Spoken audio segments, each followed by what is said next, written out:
Ahoy! Welcome into the Junk Drawer, part of the Cork Bats Podcast Network.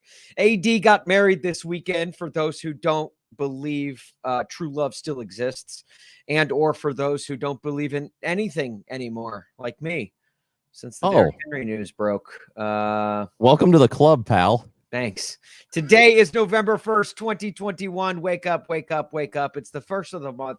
What is up, junkies? I'm Austin. That is Chris Rongey sitting in for AD today. How are you, Chris? I'm good, buddy. How are you doing? Oh, you're not doing well. I'm not. I don't know why I asked. I knew you weren't doing well.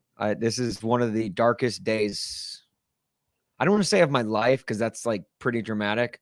So I'll say of like anyone in my family's lives. Like I'll combine all of our lives together and say it's what happens to this whole thing, this whole operation you have, when Derrick Henry decides he's not playing anymore?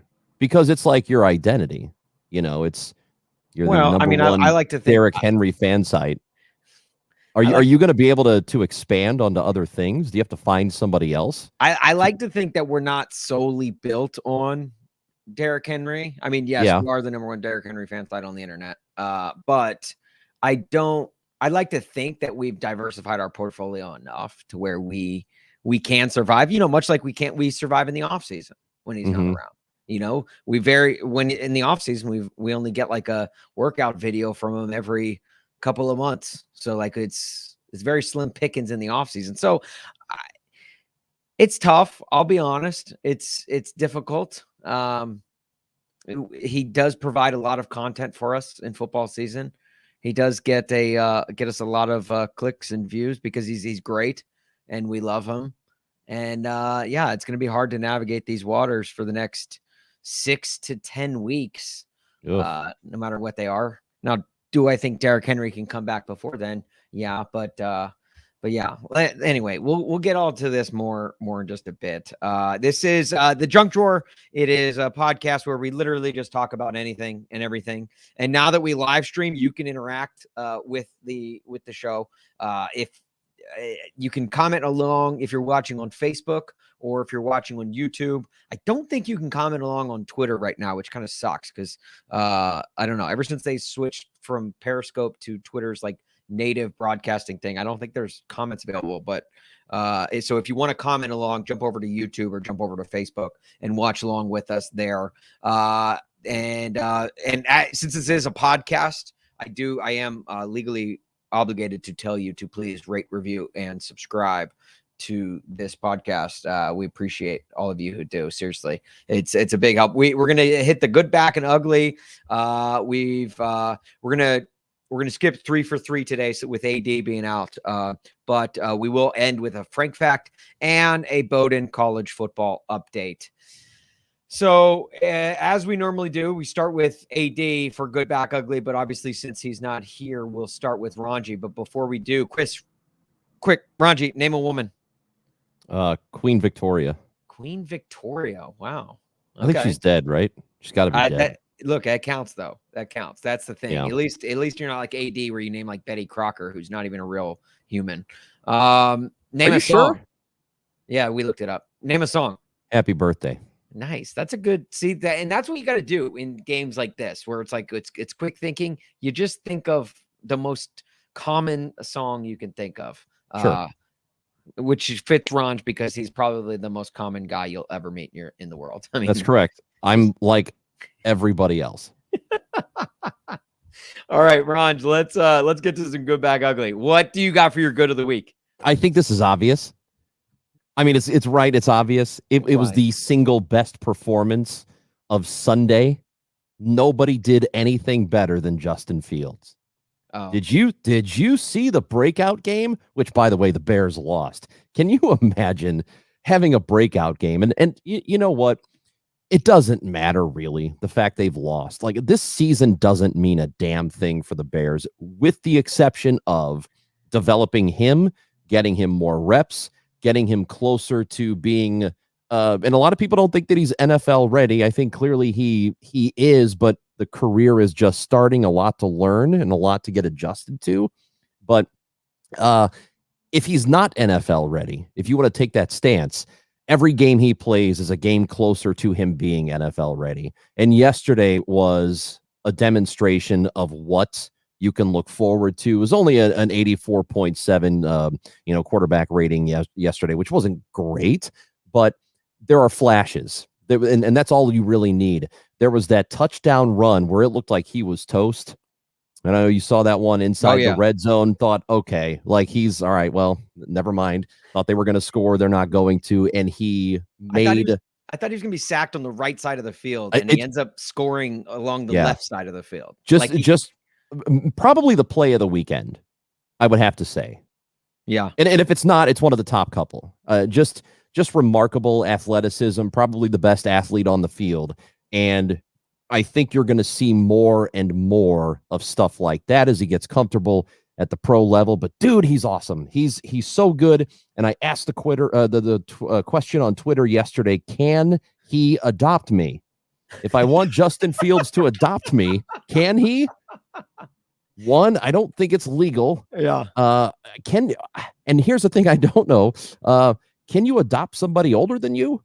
And that's a great question. I feel like you should be able to if you want to. Like if Justin Fields can give you a better home than you can give yourself, right? Then I think legally, I think the law should step in, and I think courts should step in and grant him that. I agree to adopt you. And it's nothing against my mom. No, my mother is lovely. She's the best mom on earth. Sure. My dad, rest in peace. I don't have one anymore. Yeah. So can Derrick Henry be my dad? Or not Derrick Henry. You want him to be your dad. Can Justin Fields be my dad? Well, that's the thing. That's why I think I'm so interested into this topic, because if Justin Fields can legally adopt you, I would love for Derrick Henry to adopt me. Yeah. 1 foot or not, I'll take it at this point. Who cares how many legs your parents have? Right? I mean, for them, I want them to be happy and have all their limbs, but sure, it doesn't really matter for you. Right. Unless you got to help them around, and then that creates an inconvenience for you. Also, I feel like I should clarify, though, just for the record, that you don't still live with your mother. You were just making a reference that, like, your mom is still around. You don't, like, she. No. Right. Yeah, no, my mother would not let me live in a place like this. If she would actually clean. Yeah. Oh man. Well, Justin Fields was an absolute electric factory yesterday, and it was like one of those things where it's like, oh, this is what he can be. This is what the Bears have in him if they could just put some freaking pieces together. In fact, last time you were on this podcast was after week 1, correct? I think so. It was after the season started. Don't remember if it was week 1 or 2. Yeah, because the Titans were coming off that loss to the Cardinals, which was just absolutely humiliating and awful. And we had a long conversation about Derrick Henry, but then we also talked about Justin Fields. And and I gave my whole take about how I felt like, I liked that the Bears were kind of sitting on him for a little bit just to give him some time to learn and grow. Well, that literally fell by the wayside because Andy Dalton gets hurt. And the team is in shambles. And like the Bears are not good right now. Like they're not good enough, in my opinion, to where we can really see Justin Fields be at his best. But I'm excited for when they do build around him and he can do things like we saw on Sunday regularly. That's the thing that worries me about them. Like I made this argument the show you're talking about. He needed to play, and it wasn't to me, and I'm pretty sure I said this at the time with you. I know I'd said it on the air before, that winning does not matter this year. It does not matter if the Bears are good. It doesn't matter if they make the playoffs. The only thing that matters for them is getting that guy closer to being the everyday, comfortable NFL quarterback. That's the only thing that matters. So you play him as early as possible. And it kind of looked like, he was running for his life and they might get him killed. And I guess that still could happen. But who's to say that next year they're going to have any of that stuff shored up? Like they're going to have the line shored up. Right. Like who say they're going to get any better unless they change their, unless they change what's in house, unless they change like their front office, unless they make a coaching change. Like, who says any of this ever gets better? Like, it could be his entire career here if they don't handle it right. So we're going to make him sit out and wait until we get all that corrected. There's no telling if they'll ever get it corrected. So the sooner he plays, the better, because he's closer to being an everyday NFL guy. And I think it's great. You're going to see games like yesterday. It's not going to be perfect, but there are going to be flashes where you're like, okay, I get it. Like, that's why they drafted him. That's why they moved up to get him. And he just needs to play every day. If Justin Fields can legally adopt you, how long into that relationship will you call him dad as if he's your real father? Or will you hit him with the like always calling him Justin because he's not your real dad? And I'll call him that right away. Okay. As soon as whatever I got to sign, as soon as it's signed, he's my dad. All right. My other dad. Yeah, right. My second dad. Like, would you start calling him dad before you left the parking lot of the courthouse? Oh, absolutely. We'd be in the car together, I'm assuming. and I would be driving. Yeah. Would you lay the ground rules? Would you be like, hey, just so you know, like kind of like how like a stepdad has that conversation with his stepson? Like, hey, just so you know, if you want to call me dad, you can, feel free to call me whatever you'd like. Like, but it would be the reverse. You'd be telling him that, like, hey, I'm going to be calling you dad, just so you know. And I hope you're cool with that. Yeah, whatever yes. I'm just going to show as much respect to him as possible. Okay. Because always respect your parents, even if they're younger than you. If there's one thing you learn from today's podcast, let it be that. Always respect your parents. Yeah. Even if they're younger than you. Even if they're younger than you. All right. Let's my good of the week. I don't know if you have one. Well, can you find anything? That's you're gonna have a baby soon. Like, that's good. Ronj, that's like what? That's just, first of all, I'm gonna be losing sleep here soon. That's what that means. But no, my good of the week is absolutely nothing. I don't want to be overly dramatic, but there is no good in the world anymore. I think you're wrong, but go ahead. Derrick Henry, it's announced today that he will be undergoing surgery tomorrow morning. I will be pacing back and forth in my bedroom probably all morning, thinking about him, hoping he's doing well. He's going to be out 6 to 10 weeks. If it's Derrick, I like to think 6 to 10 weeks for normal humans means like 3 weeks for him, just because he is abnormal. Right. He is not human. This will be only the second game of his career. Sunday will be the second game of his career that he will have missed, which is absurd to say. And my first rebuttal to anyone that likes to throw out the lazy take, well, see, look, this is what getting overworked gets you as an NFL running back these days. It's like, all right, shut up. The dude's been overworked for 3 years. And now all of a sudden you're going to try and claim that your take was right there. Let's pump the brakes on that one. Also, I find it to be no coincidence that every time Chris Rongey joins this podcast, something completely terrible happens to the Titans. He joined us after week 1 and the shellacking at the hands of the Arizona Cardinals. And now here he is joining us again. And Derrick Henry could be lost for the rest of the regular season, which is just, I don't want to say, I'm not going to blame Rongey because that's not fair to him. But I think part of this is Chris Rongey's fault. What I would say to that is God hates your team. Because I don't have anything to do with any of this.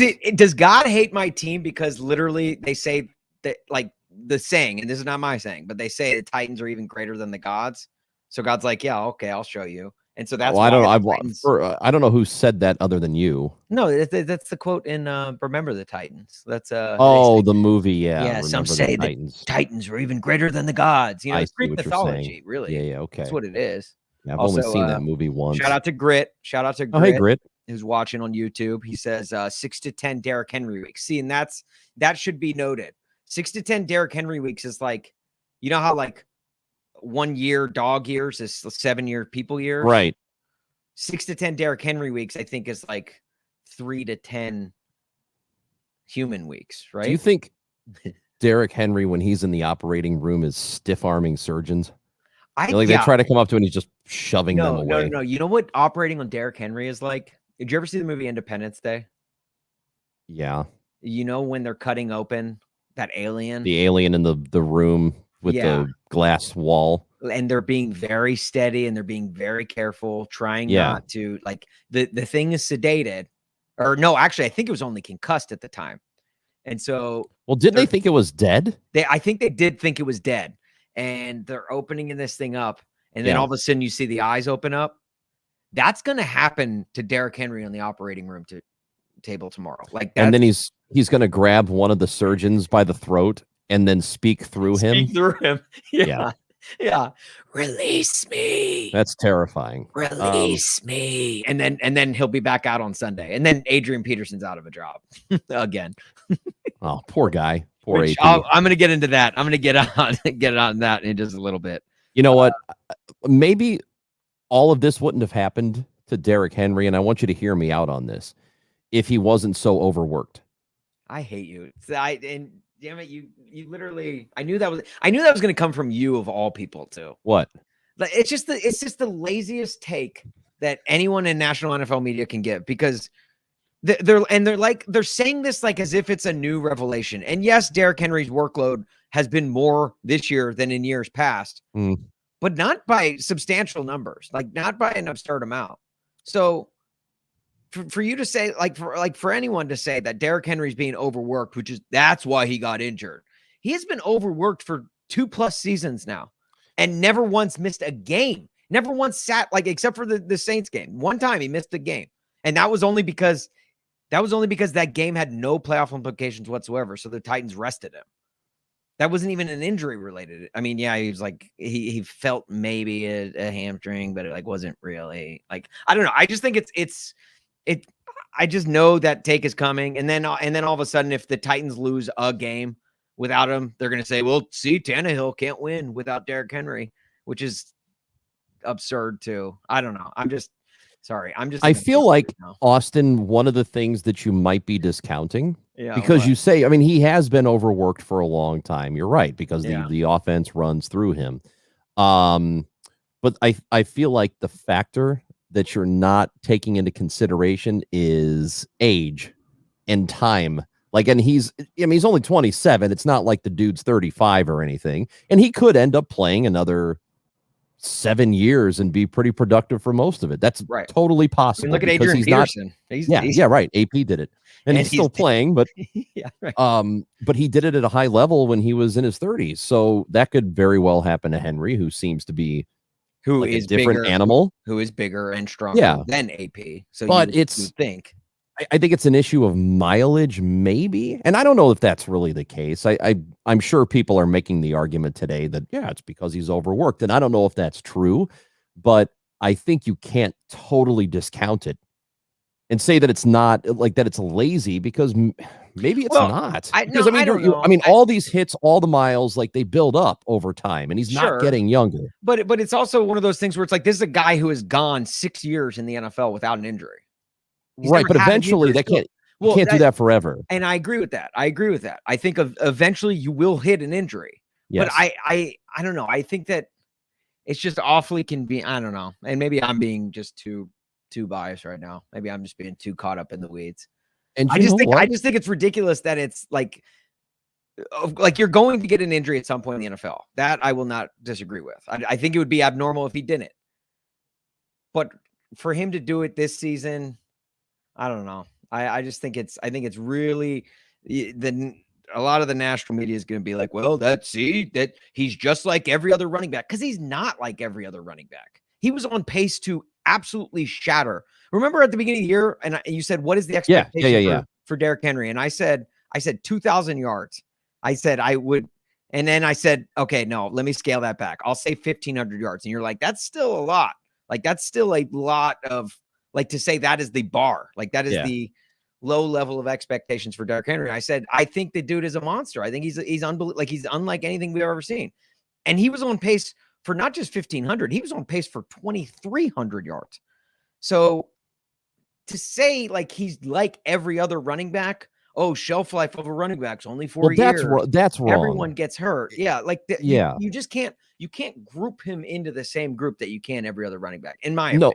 I agree with you, but there will be a time, and I hope it. Look, I like Derrick Henry a ton. I'm not a fan of the Titans; they do nothing for me, at all. But I really like him a lot, and I want him to have a very long career. The only reason I don't want him to have a long career is out of spite to you. That's it, and I appreciate that. Otherwise, I admire him a ton. So I hope he comes back from this, and this is just a blip, and that's it.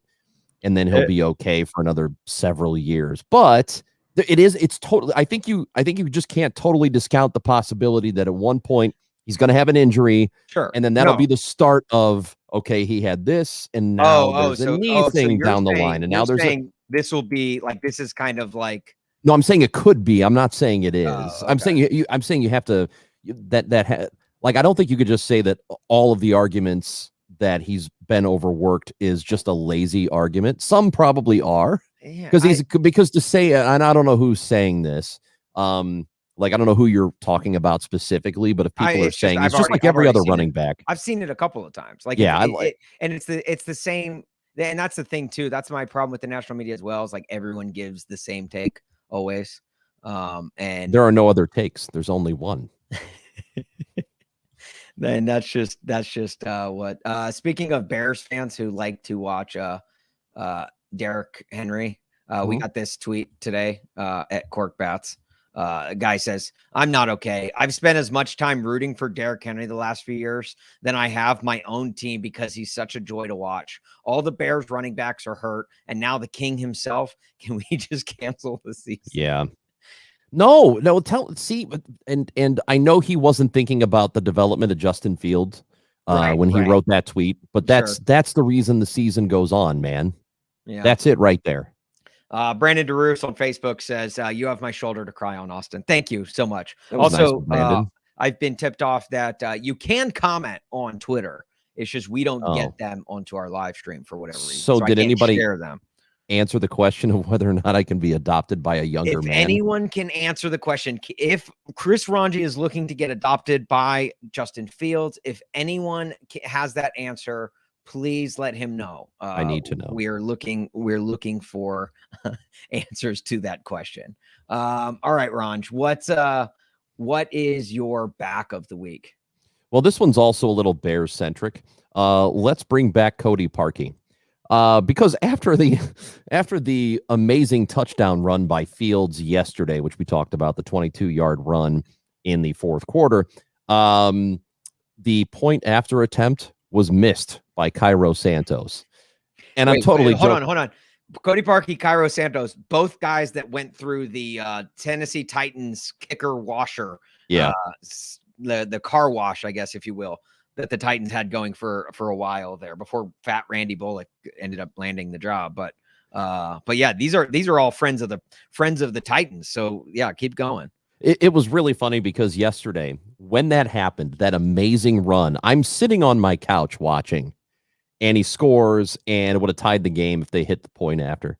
And I'm thinking to myself, I didn't say it out loud, but I'm thinking, this dude's going to miss this. Like, he's been great all year. Yeah, right. Santos has been really good, and it seems like the Bears have found a legitimate kicker. But he's going to miss this. I just know it. And he did. And all I could do was laugh about it because it was hysterical. I don't really mean it. I don't want Cody Parkey to come back because I don't want him to get to go on another feel sorry for myself, go on Good Morning America tour. I don't think that we need that. I just wanted to be angry at Cairo Santos for a moment and then say, hey, good job, son. You're having a great year. Go back to kicking many, many field goals and point afters. But don't screw it up after a play like that. That was a play to tie the game. Like, right. It's just, I mean, well, I know. To miss that point after. The frustration there is pretty incredible. Like, you think like he makes that kick then the Bears only lose by 8 points, and it makes right. the world of difference. It does. Yeah, I'm with you there, Ronch. And Cairo, Santos, Cody, Parkey, both two guys that I've seen miss field goals in two-tone blue. It is I'm right there with you. I know your frustration. I sense it, and I hope that Cairo doesn't. Is it Cairo? Kairos Santos. Is it Kairos? It's plural. No, it's just Cairo. No S. Cairo? Yes. Cairo Santos. Like the Cairo, city of Santos. Cairo. Santos is plural. Yes, Santos is plural. We need to work on that name, Cairo. Well, he's had it his whole life. I know. It's Egyptian. The city of Cairo, yeah, it is. I don't think he's Egyptian. Yeah, no, I'm pretty sure. I think that's what I mean. I think that's I'm Texan. Yeah. No, Cairo Santos is Brazilian. Oh, well, that's a plot twist. So a Brazilian kicker, which is a lot. What if the Chicago Bears came to you, they hit you up, Ronj, and they said, look, we heard you on the junk drawer this week. Mm-hmm. We know you want Justin Fields to adopt you. Right. We can't make that happen. It's not possible. Oh. But we know how much you love and support the Bears, Ronj, and speak highly of them on the junk drawer every time you join. We will allow Cairo Santos to adopt you. Okay. What would you say to that? Like, that's a nice, like, little. Let me. Can I look up his net worth real quick? Hold on a second. Give me a minute. I'm gonna look it up. Ron just looking up Cairo Santos's net worth to find out if he'd be okay if he adopted him. All right, his net worth as of now is between $1 and $2 million, which I mean, that's not bad. But he's got like the 4.5 or 4.6 guaranteed. Sure. In his 3-year $9 million contract. So when it's over, he'll have quite a few million, and I'm sure he's going to get a job after the 3-year. I'm just asking him if you want him to be your daddy, not your sugar daddy. Oh, here's the thing that I haven't thought of either. If I have a younger father than me, inheritance isn't going to be a thing. Unless they die before you. Which is very unlikely. It is unlikely, especially with like your health problems. Yeah, and then knowing the way I live. Yeah. I like to live hard, Austin. How at what age do you think you will die? If you had to put money on it. I don't know. Oh, I don't know. It would suck because even if you won that bet, you wouldn't be around to claim your prize. That's correct. Yeah. So I'm not even going to place that bet. Okay. It's probably bad juju. What about how old do you think I will die? You can collect that prize. How old are you now? Let's just say mid-30s. Let's just say mid-30s. Okay, you're mid-30s. You live several floors up. I see the balcony behind you. I mean, look, if any more bad news about Derrick Henry, I may just jump off that balcony. Well, I'm not even thinking about you doing it. I'm thinking about Meredith walking in there one day and just kicking your ass right off that rail. My wife's going to come in here and just get pissed off at me so much she's going to throw me off the balcony. Austin, do you have to be on all the time? Just let me rest. The baby's always crying. They like need something from me. You're over in the corner. Oh my gosh. Wailing. I'm really glad I asked that question. My back of the week. My back of the week. I've got a couple. Obviously, we mentioned him before. Adrian Peterson. I don't know if you remember Adrian Peterson, but former MVP. In fact, the last non-quarterback to win MVP. Now I feel like the NFL is just trolling the Titans. They're like, yeah, Derrick Henry can't win an MVP, but we're going to get Derrick Henry injured and then give you Adrian Peterson to play for your team. Adrian Peterson is back. And Ronj, I legitimately have no idea how to feel about this right now. I feel like I didn't even have enough time to mourn the loss of Derrick Henry before I'm being told that Adrian Peterson is now coming in and taking over. This is have you ever like had a really weird dream and you wake up and you start to tell someone that weird dream And as you're explaining it, you're like, I kind of wish I wouldn't share this because it's so weird. It's so out there. It's so dumb. I feel like I'm living that dream. I feel like I'm in a dream where I'm like, yeah, I had this dream that like, remember when Derrick Henry came out for a couple of plays yesterday? He took his shoe off and all they said on the broadcast was that he had to get retaped. Well, I had a dream that ended up being an actual injury that's going to sideline Derrick for the rest of the regular season. And then the Titans went out and they signed Adrian Peterson. And that's like where I'm at right now. Like, I feel like they're also, I feel like I'm like, if this dream continues, I feel like the Titans are then going to also sign like Peyton Hillis just for the heck of it. Like, just to kick the tires on that guy and see how that experiment works out. I mean, heck, just bring back Walter Payton. That might be difficult. Could bring back Jarrett Payton, former Titan. Jarrett Payton, yeah, he might be able to do it. Yeah, he's great. Yeah. So anyway, I just feel like this. I'm in a weird dream, and I'm not. I haven't woken up yet. I'm really hoping I do. Legitimately hoping I do wake up, and it's like, and the Derrick isn't even injured. But we're here with Adrian Peterson, and I love this. There was this tweet earlier from CBS Sports. Okay. Mm-hmm. Let me pull this thing up. CBS Sport, or no, the NFL on CBS. They tweeted. Sorry, let me. I'm getting this. So they tweeted. To those who may not think Adrian Peterson can still blast off for a touchdown bomb. Okay. Because I'm sure there's a lot of people, and there have been a lot of jokes, old man jokes for Adrian Peterson coming back into the league at the age of, I haven't looked it up, but I'm just going to guess 48. Mm-hmm. And he's coming back as a Tennessee Titan. And then the tweet says less than 3 years ago. And then it shows a touchdown run. 3 years ago. It shows a touchdown run he had against the Eagles. It was a 90-yard touchdown run against the Eagles on Monday Night Football, which God love anyone who was watching a Monday night game between the 6-5 Washington Redskins at the time, Eagles who were 3-8, I want to say 3-6 at the time. So It was a poor matchup to begin with.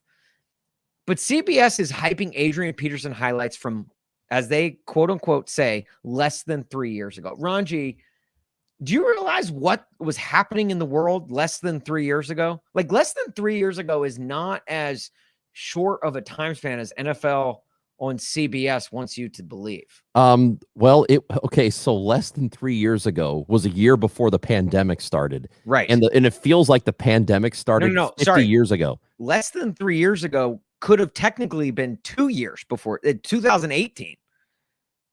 Technically, if you think about it. Yeah. The end of 2018 was less than 3 years ago. Yeah. So it was a long time. And in fact, actually, I think they do mean 2018.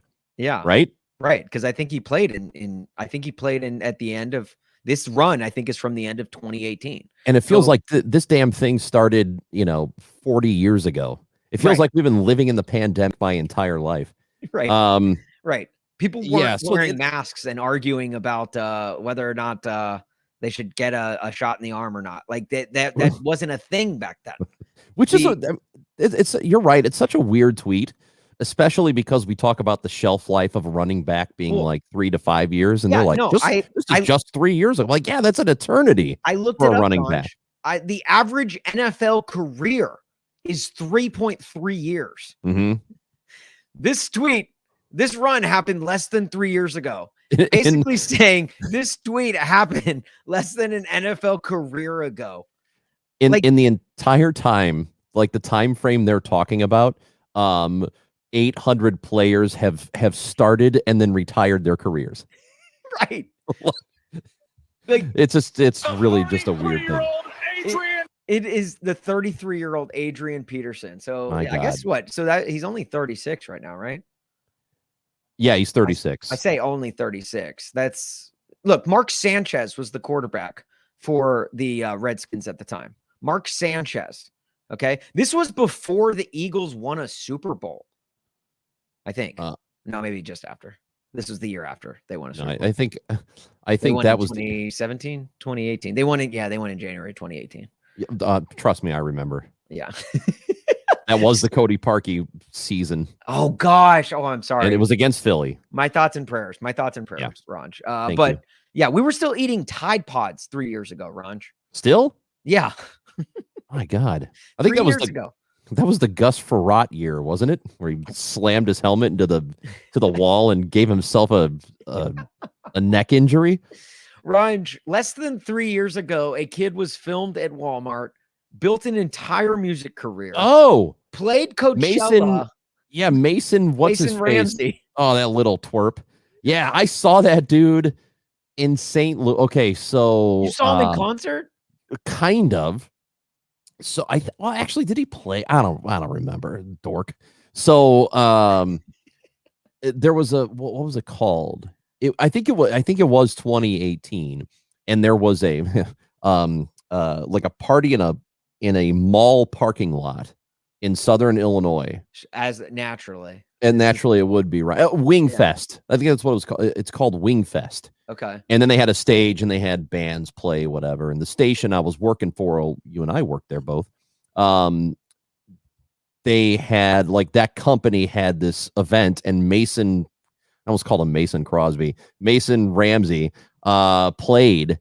And I remember that little bastard was off the stage to the side, and there was a huge line of people to take a picture with him.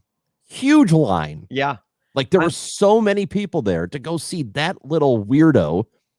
Are you kidding me? His career started and ended in less than 3 years. Because he's nowhere to be found now. And Ronj, look, I don't mean to do this to you, but I just saw this. This also being pointed out by Colton Pouncey less than 3 years ago. And it's just a photo of Matt Nagy with the Coach of the Year honors behind him. Yeah, that's right. Coach of the year. Yeah. Coach of the Year. The mighty have fallen.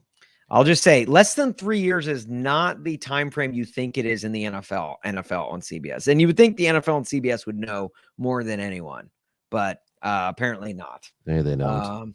It's a real shame. Also, my other back of the week is backup quarterbacks. My back of the week is up quarterbacks. Yesterday, we saw a plethora of backup quarterbacks, and I kind of loved it. And we saw action from Trevor Siemian, Mike White, Cooper Rush, and Carson Wentz. 3 of which all won their games. Three of which actually outperformed Tom Brady yesterday. So look, I don't know if you know this or not. Tom Brady's 44 years old. Right. Not enough people are talking about it. Yeah. Trevor Siemian, Mike White, and Cooper Rush were out there just slinging. Mike White, the best of the bunch, throwing for over 400 yards in his first career start as a Jets quarterback. The Jets quarterback hasn't thrown for over 400 yards since Vinny Testaverde in 2000. Jeez. Against the Ravens defense, too. The 2000 Ravens defense, one of the greatest defenses in NFL history. Vinny Testaverde threw for over 400 yards. That was the last time a Jets quarterback threw for over 400, which is that's not absurd to think about. I mean, 400 yards is not an absurd number. No, it's not. You would think at some point a Jets quarterback would go off for 400 plus, but no, not since freaking Mike White yesterday, or Mike White, Vinny in 2000. Dude, that's just look, good for these backup quarterbacks. I'm glad to see it. The Bears right now playing with a backup quarterback, so I like that they're having some success, and I want to see it happen more often. Austin, I want to see Ryan Tannehill's backup. Who is it? Do you know? Yeah, it's Logan Woodside. You actually saw him for a couple of plays at the end of the second half. I didn't see it because I wasn't watching the end of the second half of the Tennessee Titans game yesterday. You weren't? Was it not the national broadcast? It was not. Is that why Jay Feely was doing the game as opposed to Tony Romo? Titans got stuck with Jay Feely on the broadcast yesterday. You're like, you know what? As good as Derrick Henry is, he's not enough for us to bring the A team. Sorry. Maybe that's why Derrick Henry went down. He was like, gosh, I do not want to ever play in a game where Jay Feely's the commentator. So the best way to do is just injure yourself and get out of it. Jay Feely, I don't want to say anything I'll regret. Why? He was awful yesterday. Literally, like, and I'm not one of those people that complains about the broadcast team. I hate the people that are like, oh, the broadcast team doesn't like my team. Like, I hate. Well, that's stupid. You're talking about lazy arguments. That's really stupid. That it is a very lazy argument. You see it all the time. Oh, this broadcaster doesn't like my team. Shut up. Like, if anything, like, just there's no so biased. Yeah, no, there's not. no biases. Like, they're not. They want a good game, so people are watching the game and listening to their voice. That's what they want. That's the only thing they want. They're too worried about doing a good job broadcasting the game, and they don't always do it. Right. Especially the play-by-play. The main announcer on the game is always just trying to get it right. Yes. They're not like trying to play up one side over another. It just is not how it works anywhere ever. If you've ever been a broadcaster ever, it just isn't how they're thinking. Right. And also, and while we're on the subject of broadcasters, I thought we as a nation, as a society, had grown out of our disdain and our hatred for Joe Buck. But apparently we haven't. There's a lot. I still see a crap ton of Joe Buck jokes out there. Like, oh, at least I don't have to listen to Joe Buck. Yeah, I don't know. I think that's really lazy. Joe Buck, I think, is one of the best broadcasters we have right now. Like, we're lucky to have. He's very Joe good. Buck. He's very good. He's not perfect, but he's an outstanding. And look, I grew up a Cardinals fan, and in the 90s, when he was still young and he was doing some minor league games, his dad wasn't able to call all the games, and so he did some. Joe did some of those. Yeah, right. And at first I was like, oh yeah, of course they're going to use Jack Buck's kid. Sure. He's just going to get a shot because of who he is. And I think a lot of people in St. Louis felt the exact same way until they heard him. And then he was just really, really good. And yeah, like, he got a bit of there are a lot of really good young broadcasters that'll never get the opportunity to do what he's gotten to do in his life. But he just happens to be really good at it.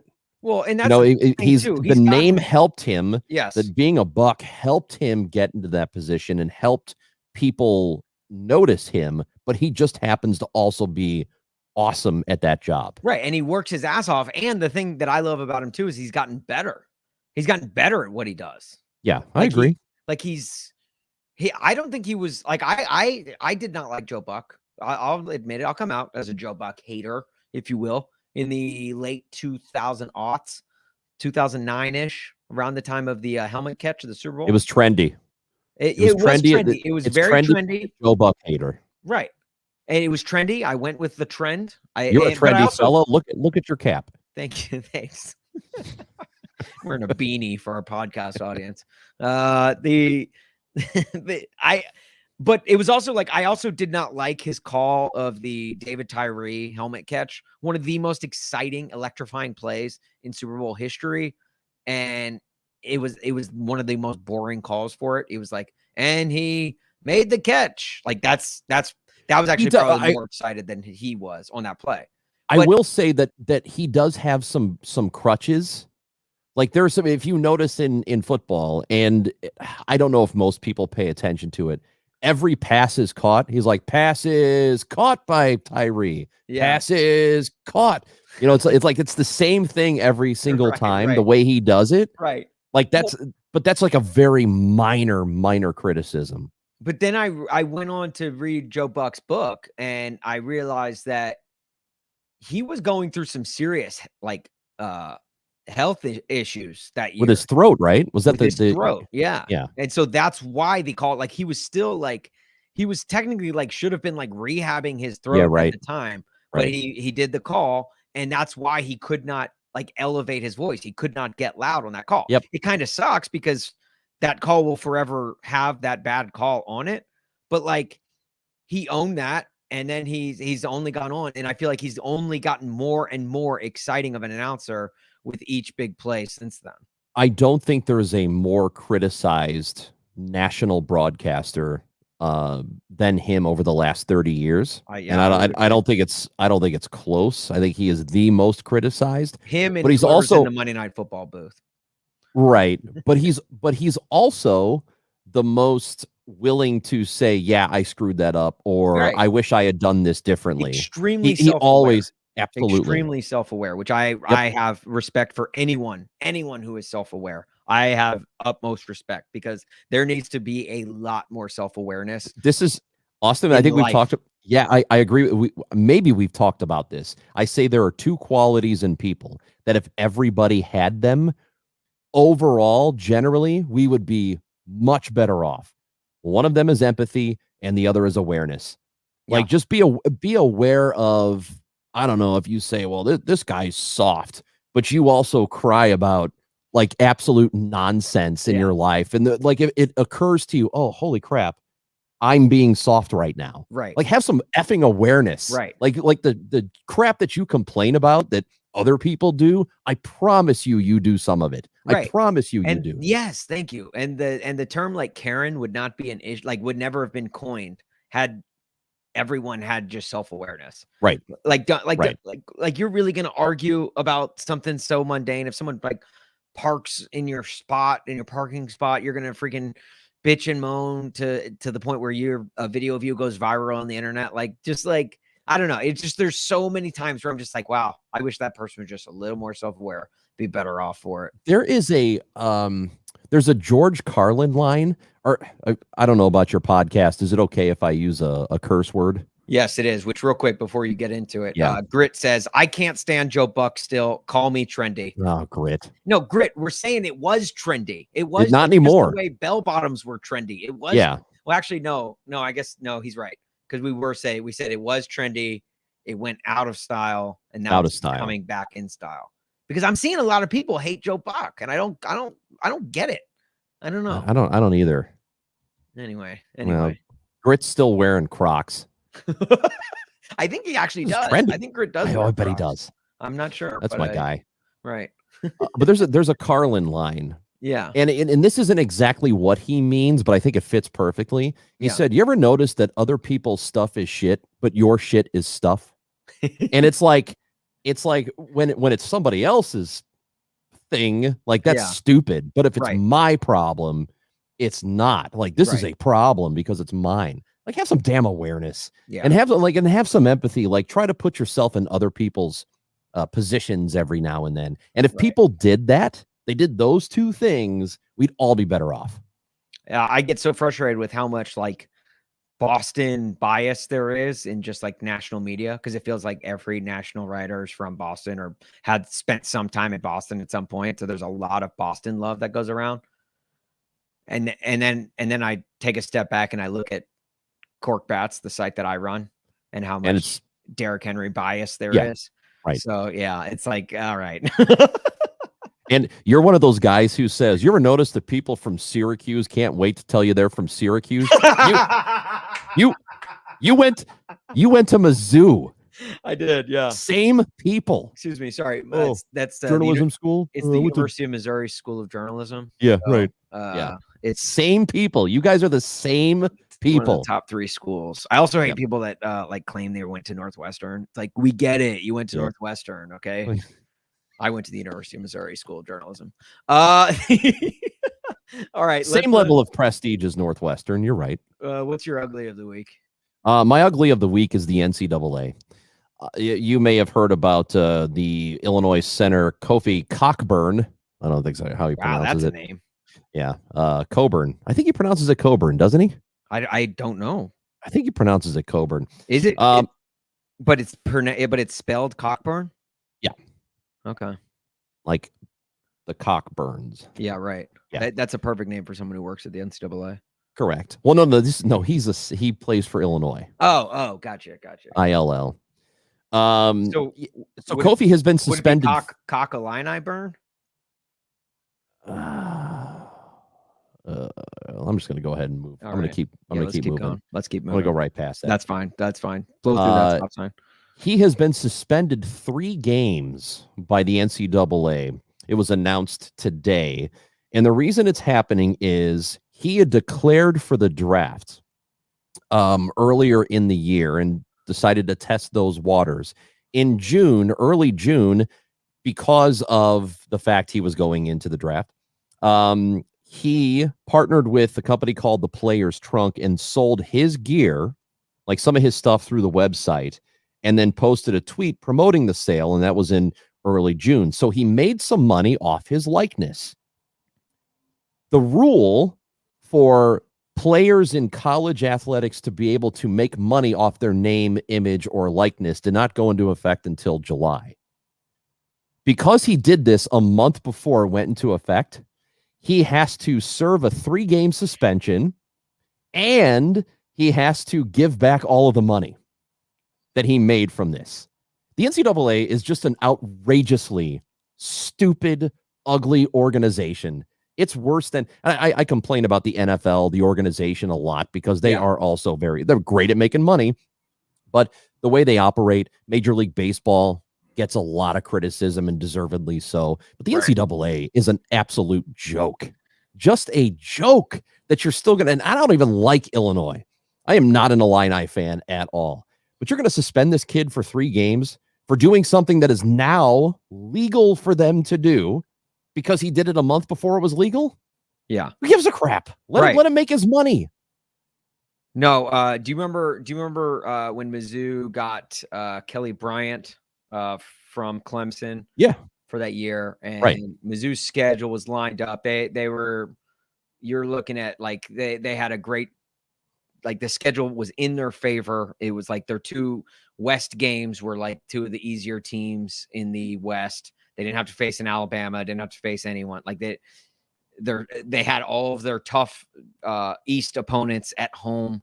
It was just it was looking good. Things were looking good for Mizzou to make a good run.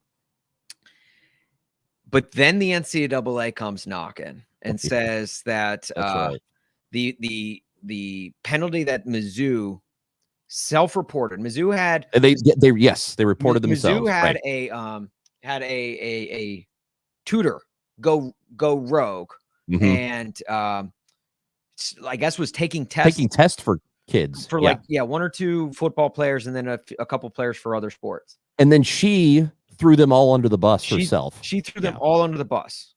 But as soon as Mizzou heard about it, Mizzou suspended the players. They took action. They gave themselves a ban. I think they gave themselves a postseason ban from basketball that year.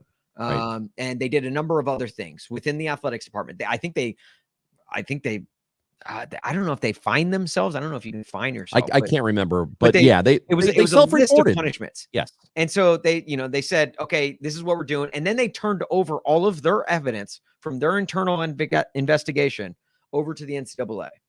The NCAA then takes that, sits on it for a little over a year. A year. Yeah. They sit on it. And then they come out literally, it was either right before football season or like right when football season started, like maybe a week or 2 in.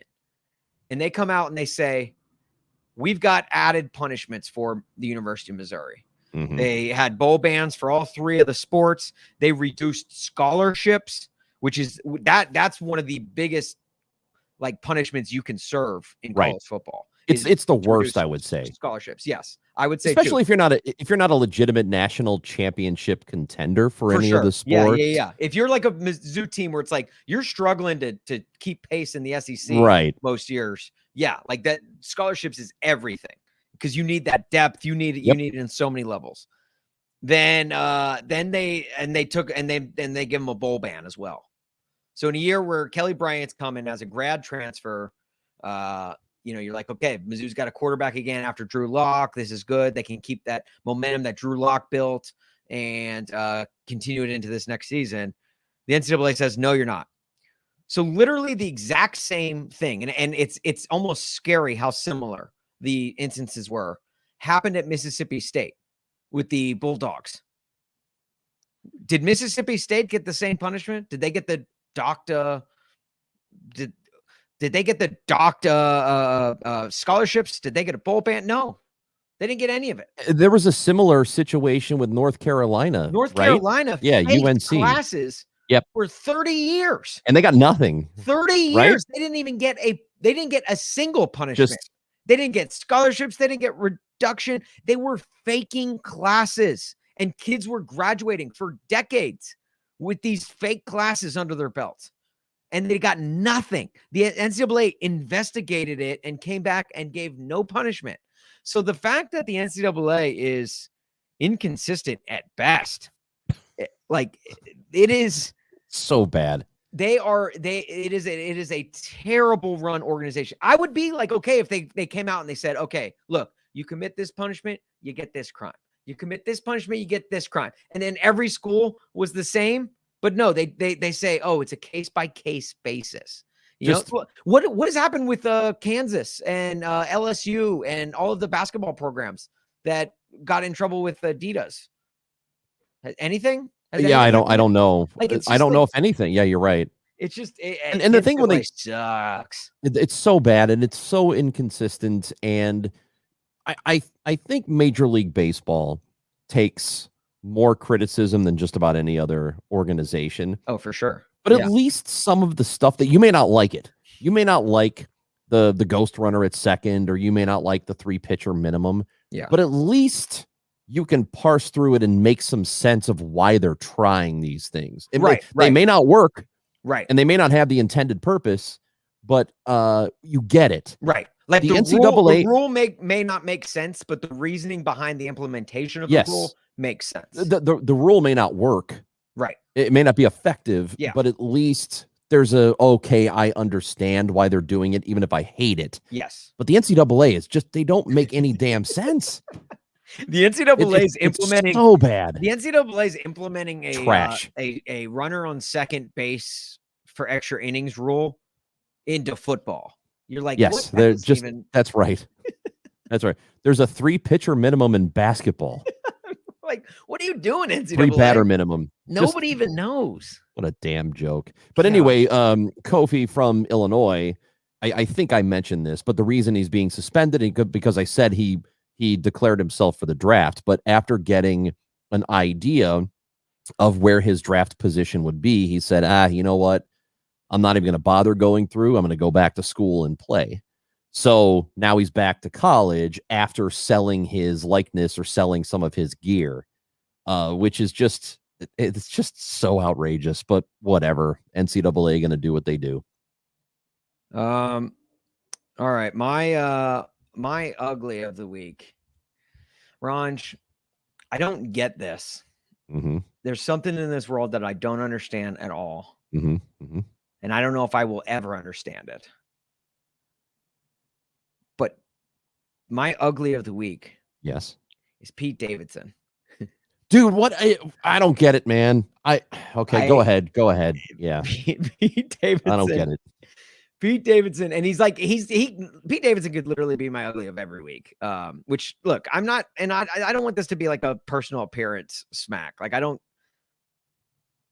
I mean, yes, he is really ugly, but like, I don't want it to be like, that's not what I'm making this whole thing about. But apparently he has been rumored to be with Kim Kardashian.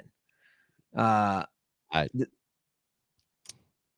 think you could say the Kardashians are as close to American royalty. Oh God, that's now, I'm not saying they are royalty, but I'm saying like the way we treat that family and the amount of attention that they command with anything that they do, it's the same way as the royal family in England.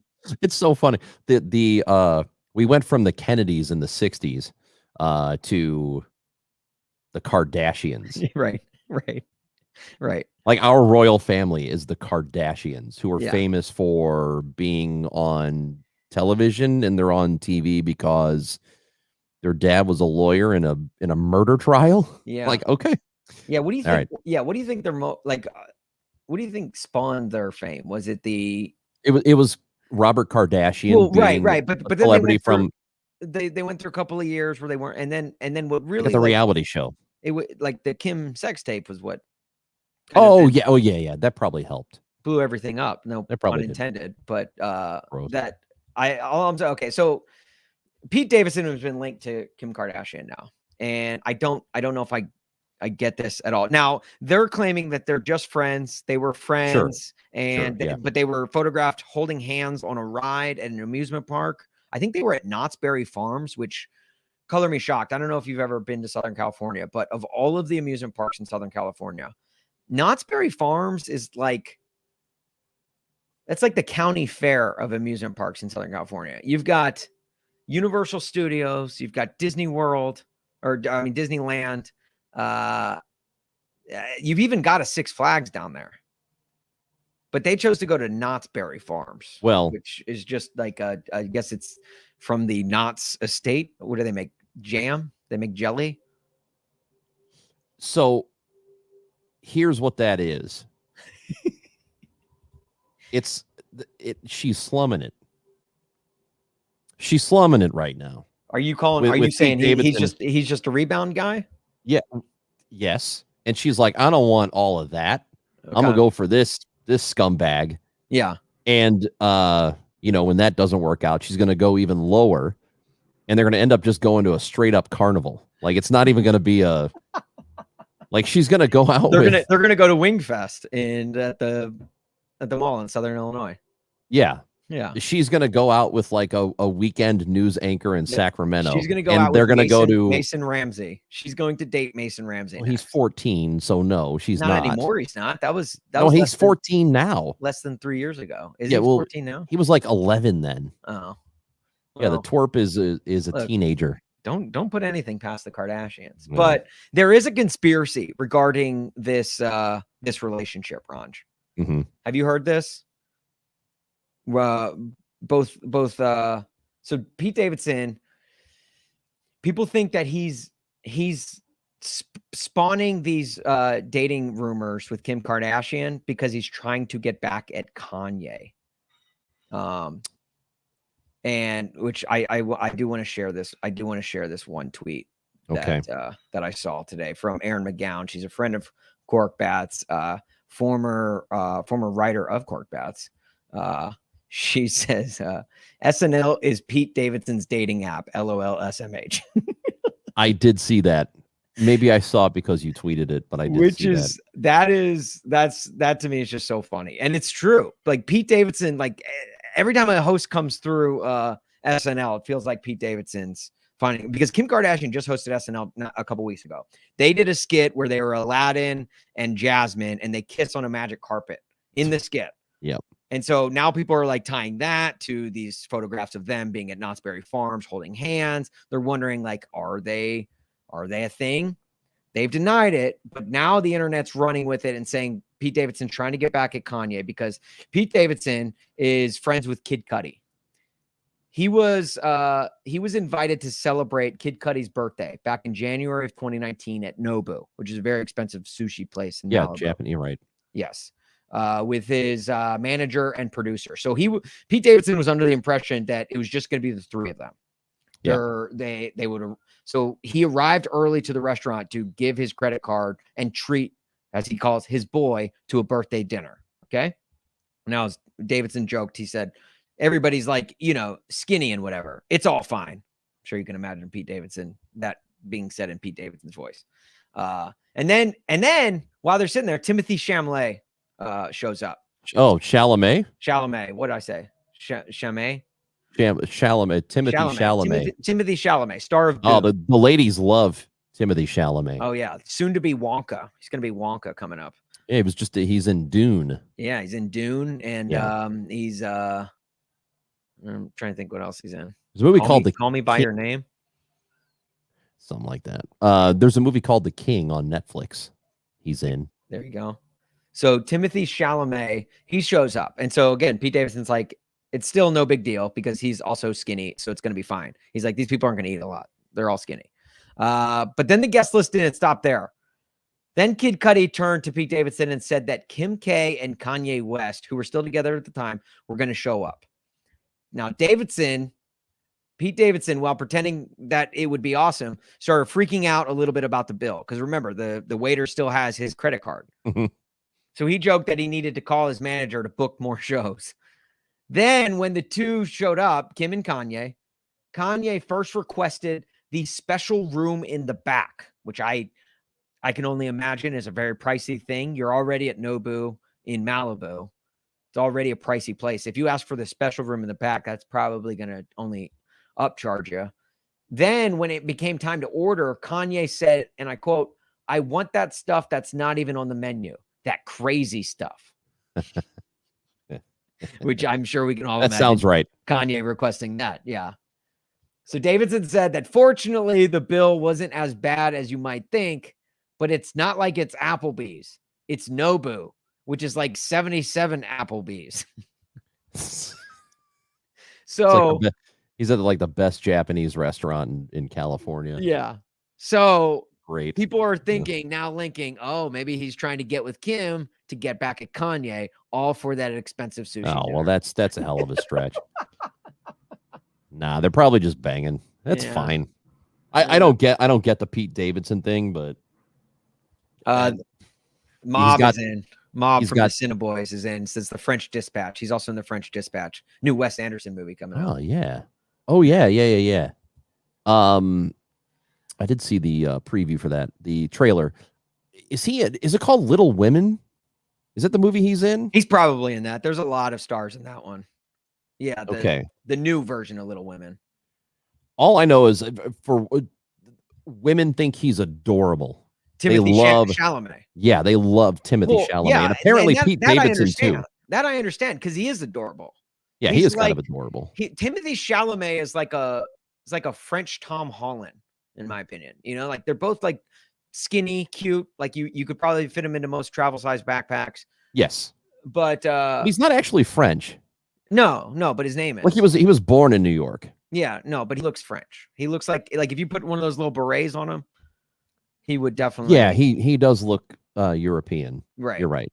So that's why, he's just like he's like a French Tom Holland, in my opinion. That's the way I view him. He's the new Leo.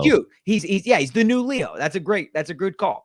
He's this generation's Leonardo DiCaprio, which I get it. Like I think, and he's only going to take serious roles from here on out. He'll probably only do Scorsese movies after a period of time. But I get that. I understand why their heart throbs. What I don't get is why the freaking Pete Davidson, Beetlejuiced eyes looking Pete Davidson. It's because it's because sometimes Austin, really good looking women who also have some status, they want to slum for a while so that they know, like, okay, I need to go back to being like, high class. I know from experience. Yeah. Oh yeah. I'm on the back end of the slumming. That's right. You're the guy that they get with. Like I am the slumlord. You're not Pete Davidson's slum level. Like no. Like Pete Davidson is like the lowest one there, but you're on their climb back up to dating normal. Well, guys. No. I'm the slumlord. If you want to come stay in my my room with roaches for a month and then go back to the penthouse, come right on over. Okay. All right. Yeah. And then they know what they're missing out on. Oh my gosh. All right. So Pete Davidson, my ugly of the week. I just don't get it. I don't see it. I don't understand it. But I don't think I ever will at this point if it's still happening. I almost feel like I'm getting punked. Like people are just going to be like, hey, Austin, remember when you read all those celebrity articles about Pete Davidson dating all those hot women like Kate Beckinsale? Yep. You just got punked. Or maybe it'll be like he'll win People's Sexiest Man Alive like freaking Blake Shelton did a couple years ago. I still don't understand that one. Well, Blake Shelton's at least kind of traditionally good looking. Good looking or attractive? Because I don't think he's good looking at all. I can see where he would be good looking. All right. Like I could see where a lady would find him attractive and good looking. All right, I'm putting this out on a poll right now. Yeah, he's got nice hair. Is Blake Shelton good looking? Right? Yeah. Is that what we're asking? Well, you know what? I think if he wasn't Blake Shelton and he looked like that, and you saw him at O'Callahan's or something, just hanging out at the bar. And if you're a lady and he came over and talked to you, you probably wouldn't tell him to go away right away. Like, you'd probably entertain the thought. And then if he asked for your number, you'd probably say, yeah, okay, that's fine. Here it is. You may not respond to his texts, but you give him the number. I think he's okay. Okay. And All obviously being a celebrity helps. All right. That's why Pete Davidson is pulling right now. It's now out there. It's now out in the ethos. Is Blake Shelton attractive? All right. Lastly, we'll end here with everyone's favorite segment. The reason that everyone tunes in to get smarter, to just enrich our lives with information, with intel. It's time now for the Frank Fact. Each week our guy Frank, he hits us with a fun fact that will make you just say, like, we've gone from everywhere from, oh my gosh, that's the wildest thing I've ever heard in my life, that's so insane, to like, that's crazy. But everything in between, nothing ever less than, that's crazy. All right. Right. All right. So Ron, you can tell me where on the spectrum this one lands, but today's Frank Fact is wombat poop is cube shaped. Like a perfect poop is cube shaped. Like a perfect cube? What? Yeah, like a perfect cube. I don't believe it. Well, it's not like it's like, I'm not asking if you believe it. I'm telling you this is a fact. It's a Frank Fact, Ron. Okay. Wombat poop is cube shaped. It comes out just in square little cute little, like it. I think, is this weird for me to say? Cube shaped poop is cute. I mean, I guess not. You could probably find something adorable with anything. Some people find Pete Davidson adorable. So I guess I could see why you would think this cube-shaped poop is also adorable. I think cube-shaped poop is the Pete Davidson of poops. Okay, that's fine. I think it's the or is Pete Davidson the cube-shaped poop? Yes. Okay. Of poops, like he's cube-shaped. All right. You had it backwards. That's better. All right. So Pete Davidson is the cube-shaped poop. That's right. Of celebrities. That's right. Okay. Well, I think we've accomplished a lot today. We have. Last thing we will get to before we get on the road. Ron, I don't know if you know this or not, but this is the #1 Bowdoin college football podcast in the country. The Bowdoin College football Polar Bears is their mascot. Yes. They play in the NESCAC up in Maine. They were the first football program to cancel their season last year due to COVID. We adopted them as our favorite football team. And so each week we chronicle their season with the Bowdoin College football update. Ranj, here's this week's update. We don't know the results yet. They lost 42-35 to Middlebury College. Damn it. Look, their offense has been playing great these last couple of weeks. Has it? Well, yeah, look. They beat Amherst 21-14. Oh, wow. They lost to Tufts 25-13, which was a tough day. But then they put up 35 points at Middlebury. They're 1-6. They're 1-6. Yeah, they're struggling this year. I am sick and tired of this AD. I don't think they're going to do you think the AD needs to be fired? Probably. I mean, look at the results.